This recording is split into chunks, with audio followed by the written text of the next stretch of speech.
I was actually just talking about this with a friend the other day. They were looking at my bio and everything that I've done. And I said, it's really simple. It's a one-syllable word, and it's yes.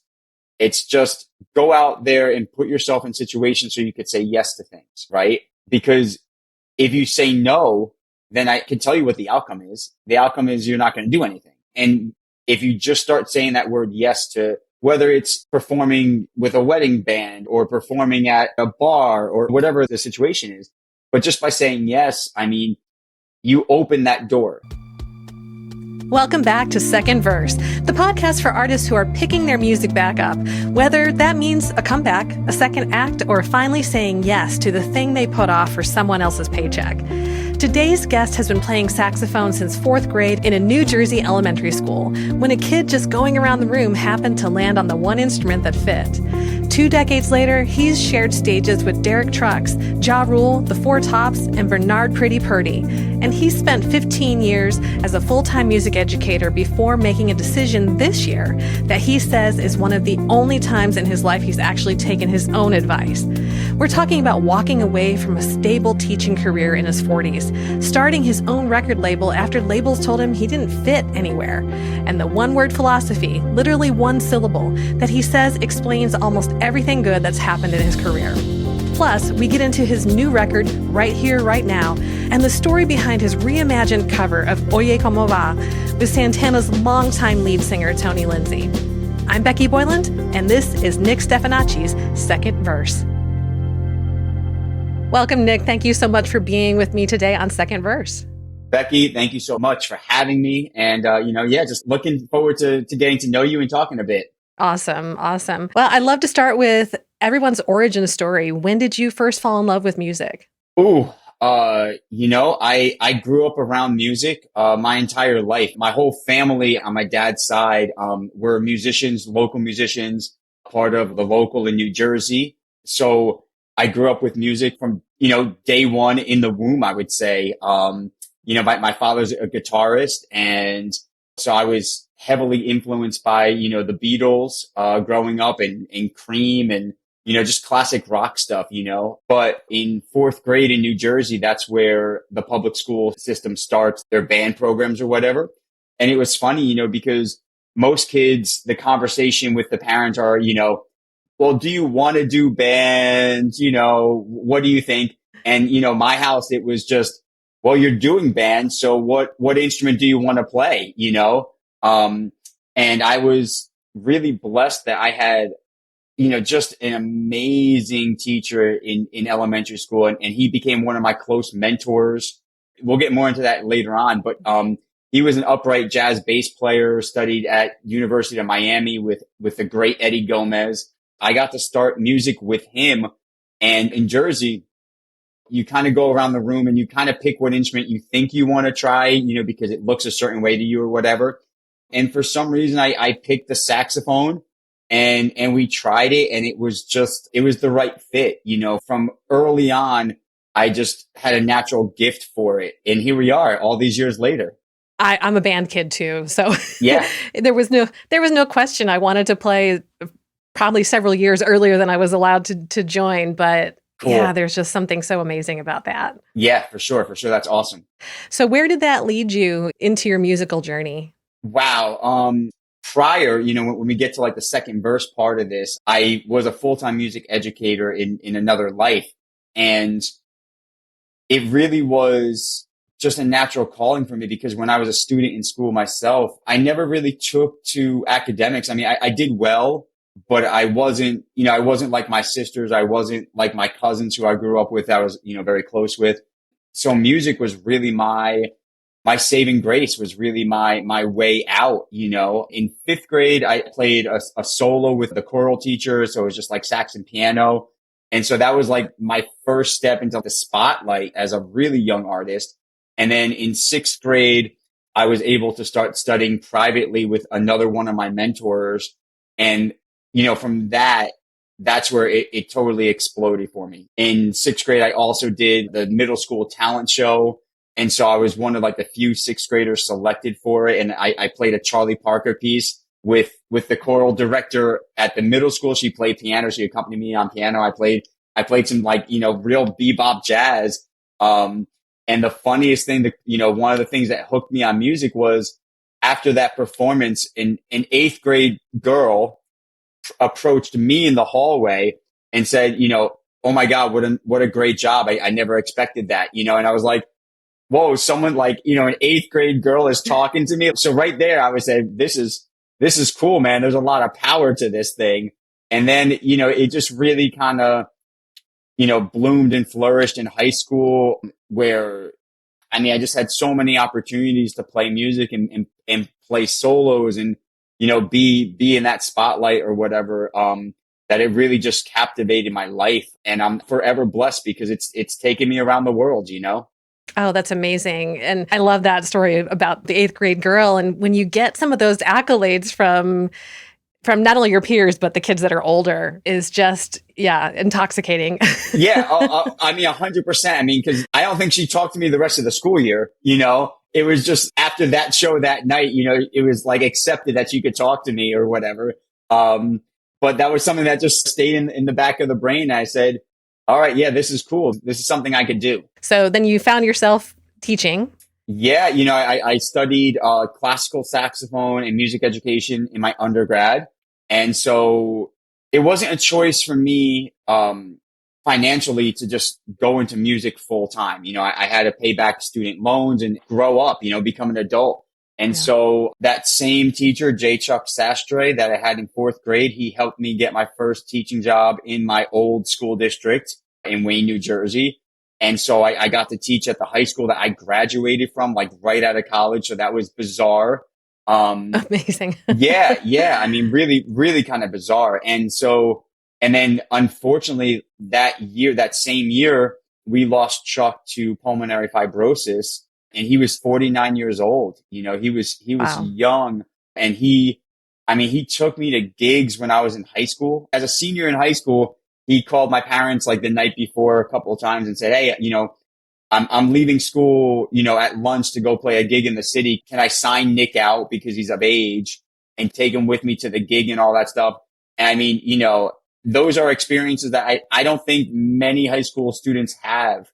And so he really took me under his wing. And then in college, he started to call me for gigs. It was, so special. And then I just lost him so young. But that really led to philanthropy becoming a part of my career, which is something that I hold so dear. Here I am, a 22-year-old, and I'm at his wake. And I didn't plan any of this, but the pastor asked if someone wanted to come up and speak. And I just stood up. It was like second nature, and I had no idea what I was going to say once I got up to the pulpit. And so I started talking about our relationship. And then sooner or later, the head of the jazz department at William Patterson University, which is a big time jazz program, and it happens to be located in my hometown of Wayne, New Jersey. He happened to be there because he knew Chuck as a professional. And I happened to know Dr. Dempsey because I did their high school like jazz programs in the summer. And I saw him there, and all of a sudden it just came out like I looked and I said, Dr. Dempsey, I'm sure William Patterson would love to host a benefit concert to start a memorial scholarship for Chuck. And he couldn't say no because we're in a church, like how do you say no to that? So I painted him into a real bad corner, and that's where my philanthropy started. And that was amazing, that concert. I had a list of a lot of Chuck's friends and musician friends that he performed with over the years, and I called them all up.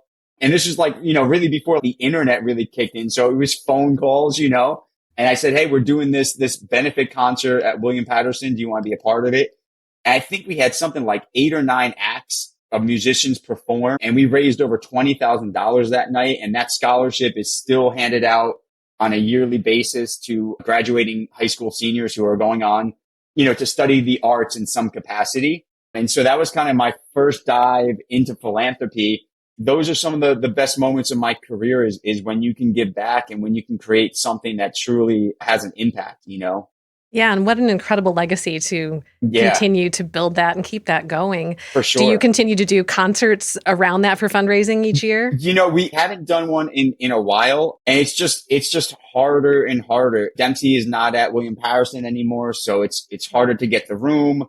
And then, people move away or they stop performing. So we haven't touched that in a while, but it's still there, and that's all that matters. Yeah, and to be able to have it continue to stay funded is a great legacy as well. So Absolutely. that's really powerful. Yeah, for sure, for Oh, sure. that's awesome. So then talk about as you got into teaching or maybe your pivot out of teaching, what did that look like? Oh, well, I mean, I was teaching for 15 years in New Jersey. And that pivot out of teaching was literally this past school year where I resigned in January to pursue music full time. But also it's funny because, I've been thinking about this a lot since we decided to do this podcast. And it's one of the few times in my life that I've actually taken my own advice because, to my students, and I've had so many great students over the years. Oh my God. A lot of my teaching as a music educator was really about building them up as people and young adults and how to survive the world. Because, my whole philosophy, especially in public school, was if I had one student graduate every year to go on to music, that's a success, So how do I reach those 99% other kids who are doing this because it's a hobby, it's a passion, or they're doing it because they like me as a teacher, which is like so many of those kids that you find out over the years, And so how do you connect with them and how do you help them grow and become just better citizens? And so a lot of my teaching, we would just talk about things. And, so many times in my life, telling students and preaching to them, I would say, look, sometimes you have to make those hard decisions and do what's best for you. And that was exactly what happened this past school year, where I had to take a serious mental health break and make a really tough decision for myself for a change, which is, as an educator, we always find ourselves doing things for our students. And that's a beautiful thing, right? That's so amazing. But I had to do something for myself. And it was one of the hardest decisions to walk away from education. And I hated how it ended. Briefly, my school district hired a supervisor that was completely not qualified. And unfortunately, instead of her being a leader, she became a bully. And I called my sisters because I was really contemplating this thing. And I said, look, I'm not going to be bullied in my 40s, by someone who has no accreditation to be in this role. And it could have went both ways, right? She could have been a fantastic supervisor who understands that the music people know what they're doing, let them do their job. And then just aid and supplement if we needed something. But it got to the point where she was harassing me about taking too long to set up a stage for a concert. You need to be back in the room teaching faster. Well, I'm sorry that I need to move all the equipment in the band room to the stage. And, the students helped out a lot, but, a lot of things I would have to do on my own or reset because it just wasn't how it had to be. You know what I mean? Right. So that stuff takes time. And it's not like it took me a week. It would take me 2 days to set the stage up for a concert. And it would take me a day to break it down. That's not that much time. And so when you get pushed like that by someone who has no clue about it, I had to take my own advice. And it's something, that I struggle with even to today because it's still really fresh, but the long-term health benefits and mental benefits are going to be far outweigh all this, this short period of time of just, feeling that kind of grief, for leaving your students, It's such a hard pivot to make. No matter what change we go through, whether it's career or other life changes, all of them are traumatic, even if they're good. Right. And so it's that transition. I remember learning about that actually when I was probably in high school, that you did an inventory of all the stressors in your life, and I'm like, oh man, even then my life seemed stressful as a student, and now that just sticks in my mind that yes, every time there's a change, that change is still stressful, even if it's the good thing that I want to do. Right. Exactly. So we're just in the middle of it, but when we talk again in another year or a couple years, it's going to be a different story. And that's the beautiful part of it. Yeah, I imagine there's a lot of sort of imagining or predicting what is going to come next, but I also imagine just leaning into the music is so powerful and impactful. Yeah. I mean, throughout this whole like time frame of when I was trying to make this decision and this life impact, I really was able to reconnect with my faith. I always refer to it as like the big guy upstairs, and because a lot of my family members and my friends, they said, you're going to stop teaching. Like you're crazy. You must be crazy. Like there's benefits. You have a steady income. It's all this great stuff.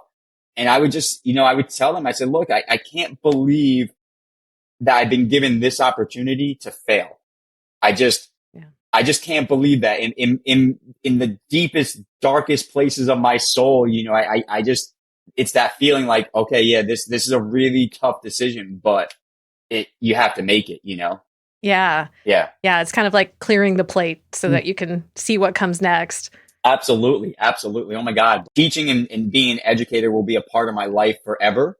And it's just how I try to help people and approach people. It's, tell me what's going on. How can I help you a little bit? And we just kind of go from there. Oh, amazing. That's wonderful. We'll be back with more after this break. Do you cringe when someone asks for your website? The problem usually isn't the design, it's that your message isn't clear.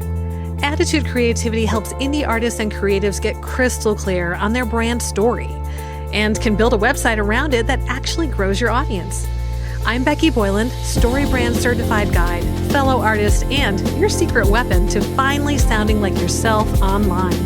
Book a free discovery call at attitudecreativity.com. Hey, I'd like to share with you something really special I'm working on. I bet you've been sitting on songs, maybe for years. You know how to write, but finishing them, that part feels out of reach. I get it. I've been there. And I built She Produces Music because I believe women don't need to wait for someone else to bring their music to life. It's a coaching program for female songwriters who are ready to learn music production in Ableton Live and finally hear what their songs are actually supposed to sound like. Find out if it's right for you at sheproducesmusic.com. So talk about now that you are in this new journey, what is that looking like from a music standpoint, and what do you have happening now and coming on the horizon? Yeah, I've just been so blessed with my career overall, that it's just great. I'm getting to spend a lot more time with my mother who's dealing with some health issues. So that's just a win, and it's funny because it's like the small things that probably would have been a really big pain in my butt if I was still teaching, like taking her to the grocery store or going and picking up her medicine or, taking her to doctors. But like now that I have this time and this freedom, it's more moments to spend with her, and, that won't last forever. So I'm trying to enjoy all of those moments, even though they add stress to my life and all that stuff. But musically, there's so much good stuff. My last album just came out in February, I believe. And so we're just releasing a bunch of singles off of it. I have a bunch of festivals coming up that I'm performing. I'm currently finishing my next album already, so that'll be ready for 2027 to be released. So there's so much good energy and just so many things to come, that it's really just exciting, and once it kicks in, it's going to be a blast. I'm happy for that. Oh, amazing. So talk about your music process and how you develop your pieces and the singles that you're working on, the albums that you're working on. What does that creative space look like? Yeah, I'll go back to like my education days of being a student, where just academics, it just didn't click, but the creative stuff was always kind of lingering or lurking in the background. I didn't know really how to access it. And then as a young musician, I was told so many times by so many different people that I'm not good enough or I'll never make it, whatever. And that was like college auditions and all that world of nonsense. And so I said, well, cool. There's a lot of doubt there. So why don't we try to start writing my own music?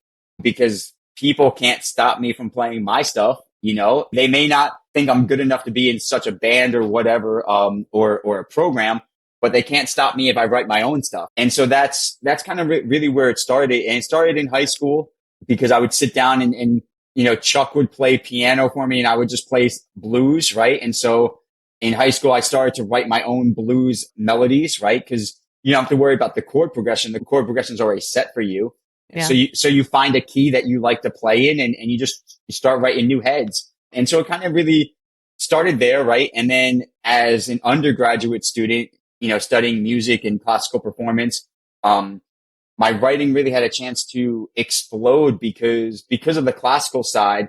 I was performing in like a saxophone quartet and I had the opportunity to write my own original saxophone quartet piece. And so that was just like a different side of my creative stuff coming out. And then I started to write more and more in like the jazz and blues vein in college. And then after college, I had the great honor of playing for a couple of years and touring with a doo-wop group called Emil Stucchio and the Classics. And they were based out in Long Island. And I had to go audition for the role and all that stuff. But those were some of the best years of playing in my life because I was around all these older doo-wop guys who have been on the scene, since the 50s and 60s. And they've been through it all, and they were still making music later in life, still enjoying performing. And they would just have the best stories about, what it was like touring in the 60s on a bus and not making a penny off a show because, the booking agent or the promoter stole it from them. And, they didn't have lawyers back then for that stuff. So, it was just a really good awakening about the music industry and how it really is. But it was also during that experience with that music director where he kind of really started to push me to write more of my own stuff. And then, so I wrote my first album and that's called 26 Years. And then I recorded it at his studio, out in Long Island. And once I stepped in the studio as an artist, it just hit me like, this is really what I want to do. And I love being in the studio. I love being able to create. I love writing. I love pushing the envelope of what I write. And I think if you go back and check out my entire discography, which is pretty lengthy already for this part of my life, every single album is going to have a different sound to it, a different feel to it. Growing up listening to the Beatles, I think that had a really big inspiration on my style of writing because listening from one Beatles album to the next, I mean, it's like, holy smoke, what did they do and why is it so different, And to me, that's what being an artist is about. I don't want to stay stagnant with my sounds. I don't want to stay stagnant with my creativity. And so every album, I'm trying to push it some way, some form, somehow to make it just a little bit different, a little bit fresher and keep me, myself and I on my toes as a performer and as an artist. A few years back, I was approached by a contemporary classical pianist to compose some new contemporary classical duets for saxophone and piano. And I said, yeah, count me in. This is amazing. And so I got to flex like all these classical training muscles that I haven't used, in like decades. And I mean, I'm in love with the stuff I wrote for that because it's just so different and so fresh sounding to me. And then we had a chance to record it and we're trying to book some shows to actually perform some of that stuff. So it's just really has been a blessing. And I'm just so lucky for all of it. I've worked hard, but just so lucky to have all of these experiences. And that's such a great example for a lot of indie artists who think they either have to stay in one lane or they feel like they have to follow all these different paths and none of them are necessarily who they are as an artist. But by doing it on a project by project basis, there's, I imagine, a through line, even though there's so much difference in creativity and you don't get bored either. And that just sounds like such a wonderful approach. And I love how you also took the criticism early on and said, oh, fine, I'll just do me. And I think a lot of artists, have those same stories. I have stories like that as well of, oh, maybe just stick to your instrument and maybe not sing. And I'm glad I didn't listen to that. I mean, I heard it in the moment. It didn't feel great. But as time went on, I'm like, you know what? I don't think they knew what they were saying and they didn't know what was coming. And I'm glad that I just leaned into doing what I wanted to do. Yeah. I mean, I think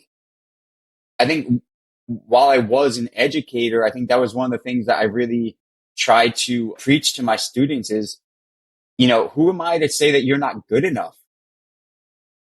Like, who am I? Yeah. Like, yeah, I have degrees, I have albums, whatever, but man, like you're still just like such a young sapling in this world. Like you need to keep on pushing and growing and find what you love to do and then chase that relentlessly and don't let anyone tell you that you're not good enough because they have no clue. They have no clue what's good enough in this world. And so I think from my experiences of hearing no all those times, then when I had the chance to say yes to kids, it was really kind of like, yeah, this is what feels right to me, is just try to inspire them, just be great and just go be you. And then as an artist, I mean, I've had, different like record labels and stuff like that. Well, yeah, you're good, but like, you don't really fit in the smooth jazz world or you don't really fit in the pop world or you don't fit in the contemporary jazz world. Like, so we can't sign you to anything. All right. So then I started my own record label. So Sweet Lion Music puts out all my records. Again, it's that mentality. Cool. Like if you don't think it's good enough, that's on you. And we'll shake hands and we'll walk away, mutual friends. And, at the end of the day, we'll see where it stacks up and where it piles up. But I'm going to keep on just doing what feels good for my soul. And that's kind of, I think, as an artist, I think that's really how you have to approach it. You have to do what feels good for your soul. Yes, absolutely. And it's really interesting that when we talk about so many other subjects that we want people to learn and develop over time, that there is that concept of development. Right. But when it comes to art, so many times people are just like, well, you haven't arrived. And so this apparently is all the further that this person can go, Right. and it's absolutely crazy because you can clearly develop. We see people develop over time. And one of the things that, whether it's a particular instrument or the voice, it's just like everyone assumes it's either you have it or you don't. And It's like, well, how do you think I got this far? It didn't come in a vacuum. So there's definitely more that has to happen. And so it's really silly, I guess, that that's the way that we tend to look at it broadly in society. And I think that's the other really amazing thing about artists like the Beatles, who they didn't really sound like anybody else either. They just created a new genre, and a few more, to be honest. So that's the artists that we remember are the ones who broke all the rules and did something that was completely new that no one had heard before. And so, trying to just sound like everybody else feels old and dated, and it's safe but not safe because it's an easy way to disappear into the horizon or basically the giant ocean of music that's being put out on a daily basis. Yeah, it's so interesting because like you said, the Beatles, they broke the rules, and then if you look back through music history, the rules weren't there for Mozart. The rules weren't there for Beethoven. The rules came after, right? The rules came after when they went back and listened to it, they transcribed it, and then they studied it and they put the rules to it. And this is why Mozart sounds this way, because he did this and this and that. But he wasn't thinking about that when he was writing. He was just writing, right? And like you said, and that's what really the artists that we remember, that's what they do. They color outside those lines, and that's how it works for them. That's how they get noticed, right? And so, I think a lot of it is just because of the silly music industry, and they just want cookie cutters because they could rinse, repeat, and sell, or whatever their lingo is. But that doesn't have a lasting effect, right? And I think as an artist, I mean, I want my music to be listened to for a long time after I'm gone. Hopefully, that's the goal. I don't want it to be out there doing nothing. So you keep on pushing, you keep kind of redefining yourself as an artist. And it comes into that thing of like just not being satisfied, and I think that's just something that people have, or they don't have, and I think, artists that constantly push the boundaries, they're just not satisfied. And I think as an educator, I would always relate, music to sports, because the comparisons are so there, but we separate them so much, which is so wild. And, you just look at the great athletes over time, they're never satisfied, right? That's why, like, you have Michael Jordans who win 5 championships or whatever, or you have Tiger Woods that win how many, because they're, it's just this relentless pursuit of perfection. And that's kind of how I treat my career. And hopefully it's the right path, Yeah, I think that's a really great illustration. And there's, you're going to have me thinking about that now as far as overlapping those two areas. And there is that, not only that perfectionism, but the discipline to continue to pursue it. And that's always an interesting challenge for the indie artist who goes from hobbyist to professional, because there's a huge difference in how we treat our music when it's a hobby. Right. We squeeze it in when we can, and we do it for fun, and then we stop. Right. And there are so many other things that we have to do if we really want to make it a viable career. And the discipline behind that is what separates the hobbyist and the pro. Right. And I'm trying to figure out in my brain and how to better advertise music, but also create a better pipeline for young artists to succeed. Right. And again, like I taught for so many years, and I was always using sports analogies because that's what everybody knows in this society, which is a little crazy, but it is what it is. Sports have done such a great way of creating a pipeline for young athletes to find success in college and then find, the professional leagues. And so there has to be a way in music to try to create that same pipeline and really give kids a chance, And so, like, I would always say to my students is, high school athletes that are good, they come in, they get scouted by, colleges to be recruited, right?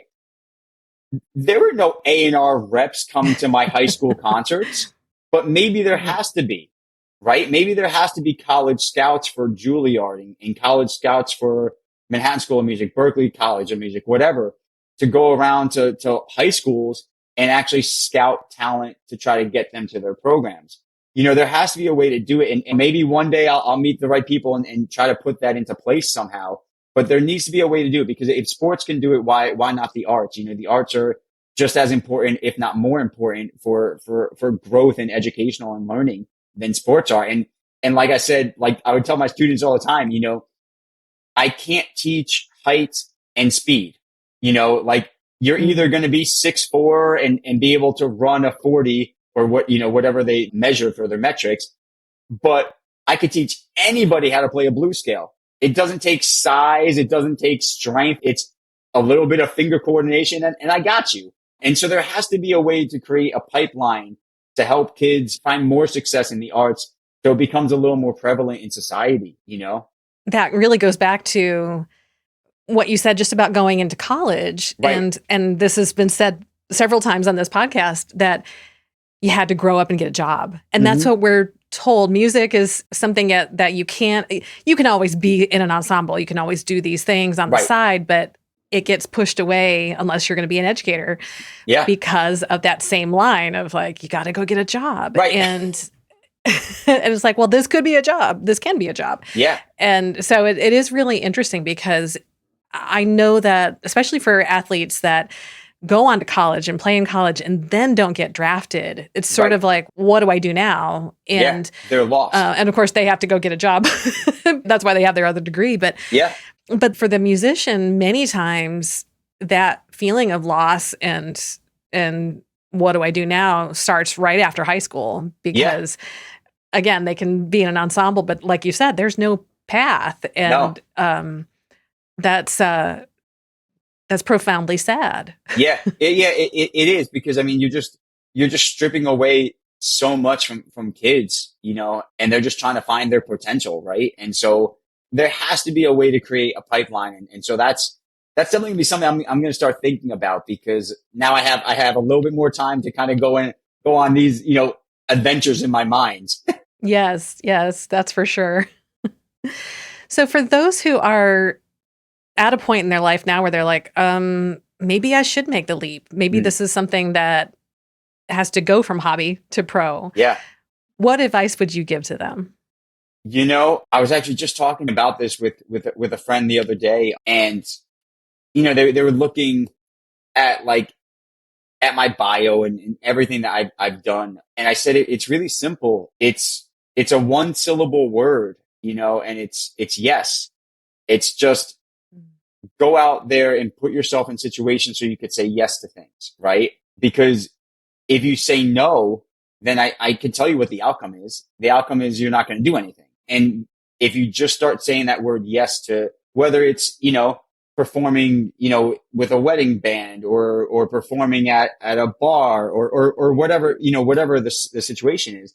But just by saying yes, I mean, you open that door and you step through that door and you're not sure what you're going to find on the other side. But it's a hell of a lot better than saying no and just closing that door shut in your face.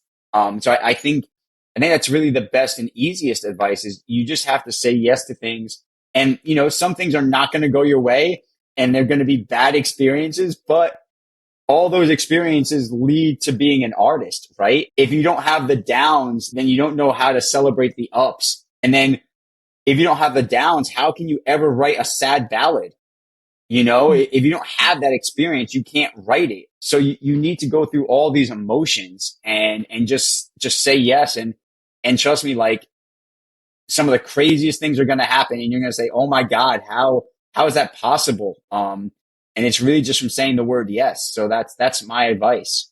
I love that. And I was thinking, oh yes, you're turning these no's into opportunities, but I love it even better the way that you said it, because basically you're turning a no into material.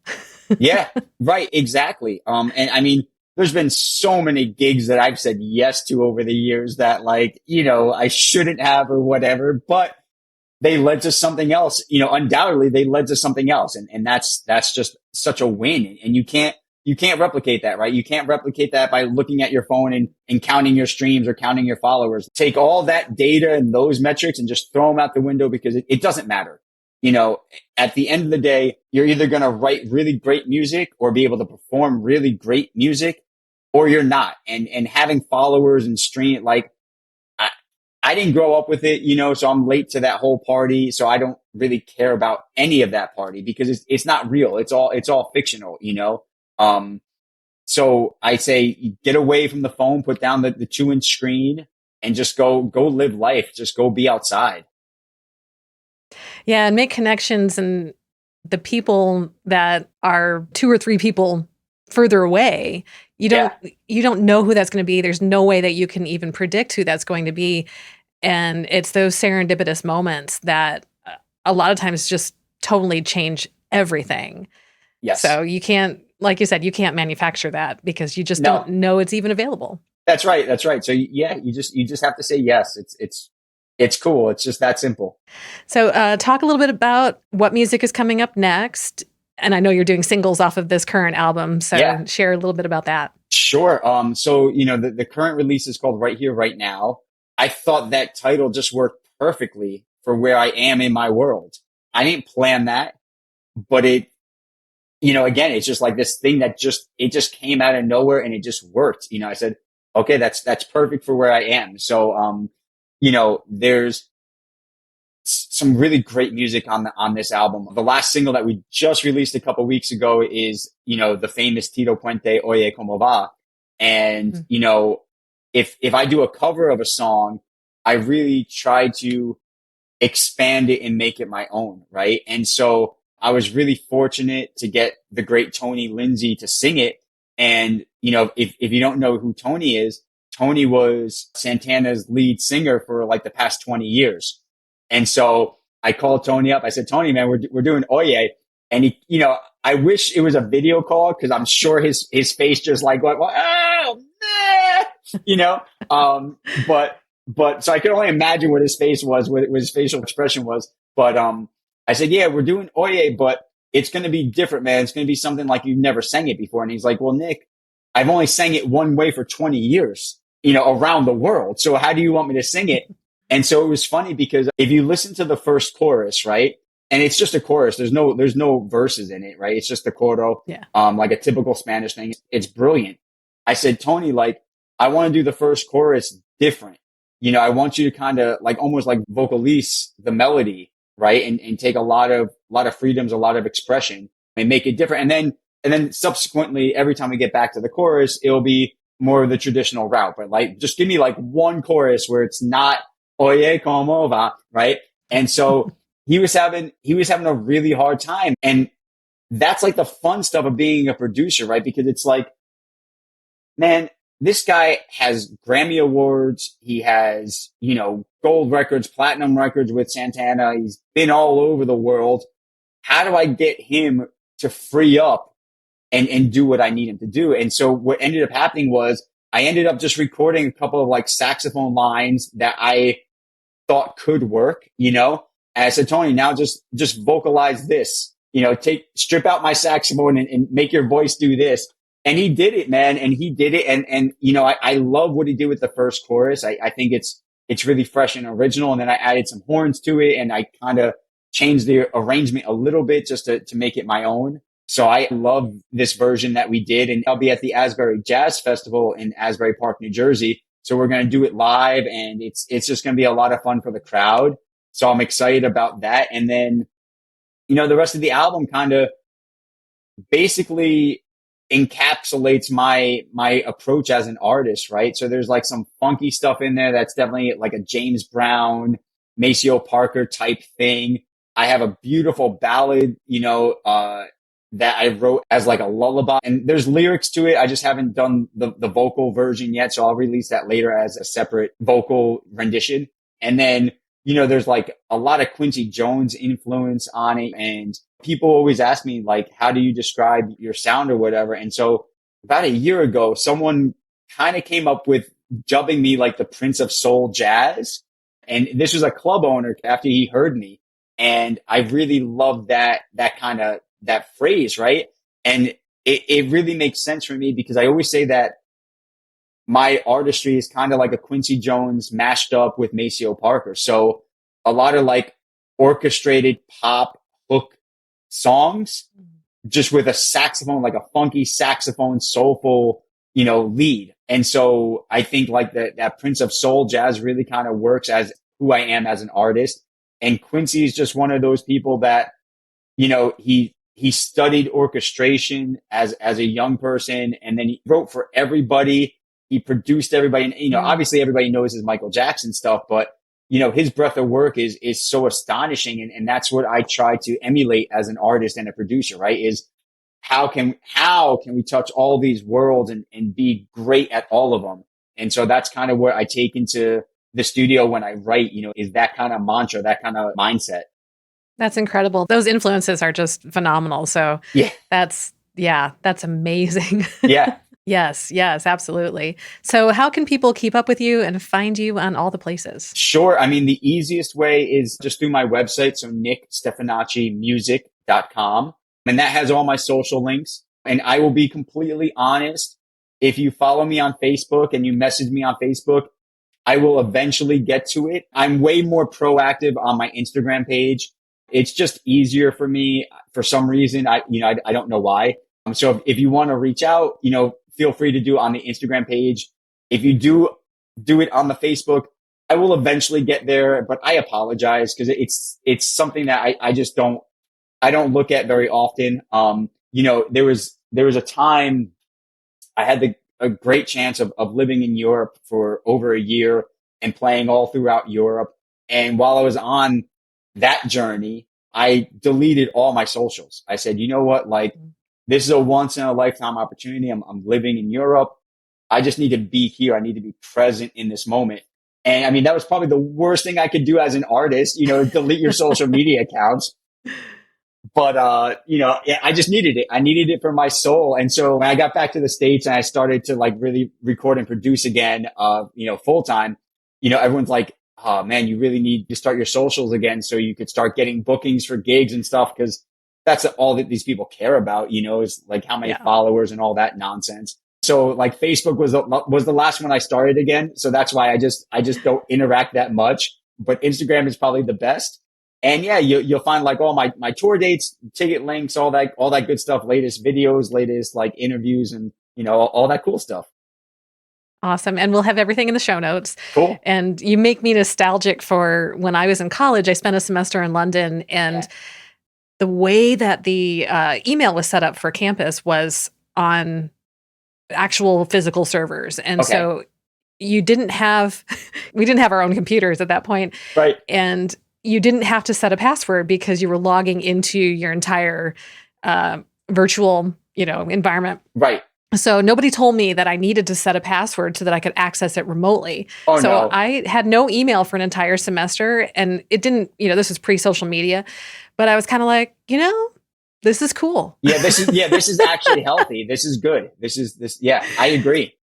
I could not possibly do that now because my whole, life would shut down, but man, it's tempting. I agree. And it was probably one of the best cleanses I ever did for my soul. It's just get away from all of that and just, again, be present, be in that moment and live, So yeah, but now like, whatever, there's consequences to everything you do, It's true. A little simplicity would be great, but this is what it is. This is where we're at. Exactly. Oh, that's so funny. Well, this has been a wonderful conversation. Thank you so much for being here. Yeah, Becky, it was my pleasure. And I hope we could do it again soon. What stood out most for me in this conversation was Nick's record label story. When the industry kept telling him he didn't fit, not smooth jazz enough, not pop enough, not contemporary jazz enough, he didn't shrink the sound to fit their box. He started Sweet Lion Music and built his own lane. That's a brand lesson as much as it is a music lesson. If you're an indie artist trying to get a gatekeeper to say yes, and you keep getting a version of you don't fit, that's not always a sign to change who you are. Sometimes it's a sign your message needs its own category, not someone else's. Here's your actionable step this week. Pull up your artist bio or your website's homepage and ask, does this describe me by comparison to other artists? Or does it say clearly who I am and who this is for? If it's the former, that's your rewrite. And Nick's other piece of advice bears repeating. It's a one-syllable word, and it's yes. Say yes to the gig, the collaboration, the weird idea. You can't manufacture where it leads, but you also can't get there by staying home. If this episode moved you, hit subscribe and leave a review. It's the single best way to help another artist find their way back to the music. And now, here's Nick Stefanacci with Midnight Affair.